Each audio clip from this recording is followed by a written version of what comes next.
Aujourd'hui, nous allons commenter un repas et une après-midi merveilleuse que nous avons passé en Corse avec nos amis à ce resto qui est en bord de mer, comme vous le voyez. Peut-être très simple comme construction, une petite installation qui est censée être plutôt temporaire entre l'été et l'hiver, mais qui fonctionne très bien étant donné le cadre et l'environnement.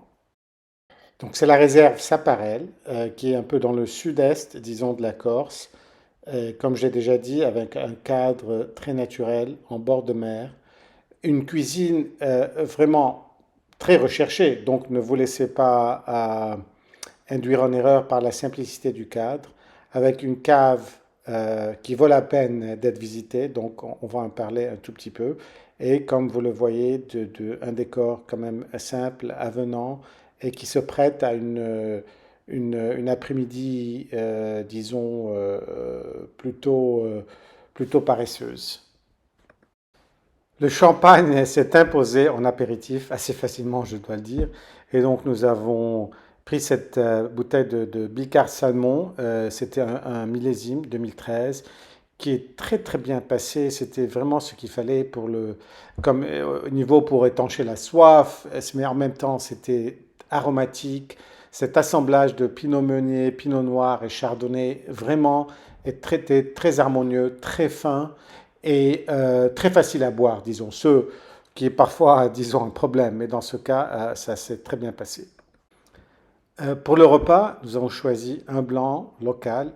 Bien sûr, la Corse, une de mes découvertes, c'était vraiment leurs vins blancs qui sont extrêmement agréables, sophistiqués et malheureusement difficiles à trouver ailleurs. Donc, nous avons choisi un vin blanc du Claude Lalzette, un Moretel. Je vais en parler en faisant une parenthèse là sur la propriété.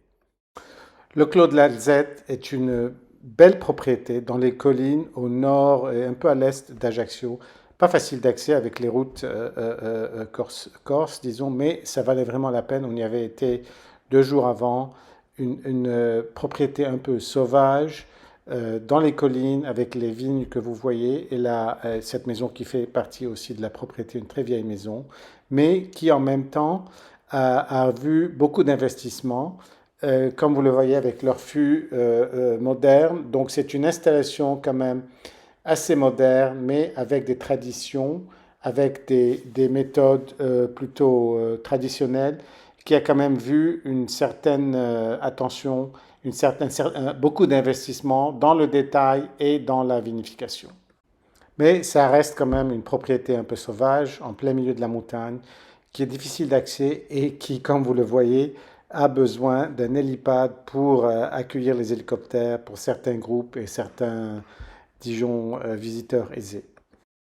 Pour revenir au vin lui-même, donc c'était le Moretel 2018 par Alzette, disons, un assemblage de 70% de Vermentino, qui est vraiment le cépage blanc emblématique, endémique, disons, de la Corse et de certaines parts de l'Italie, et du Bianco Gentili, qui est aussi très endémique de la Corse. Un vin super clair, comme vous le voyez, très fin, vraiment une très belle attaque, une fraîcheur, pas mal de matière, donc pas beaucoup d'acidité, mais pas mal de matière, et qui un peu avait cette espèce d'un peu d'amertume que je commence à beaucoup apprécier dans certains blancs, mais aussi un peu de moelleux, moelleux pas comme la douceur, mais moelleux comme dans un coussin confortable, et qui m'a fait penser aux montagnes dans lesquelles ce vin vraiment existe. Il s'est très bien marié au poisson et au poulet farci de truffes, donc un vin très versatile que nous avons beaucoup apprécié,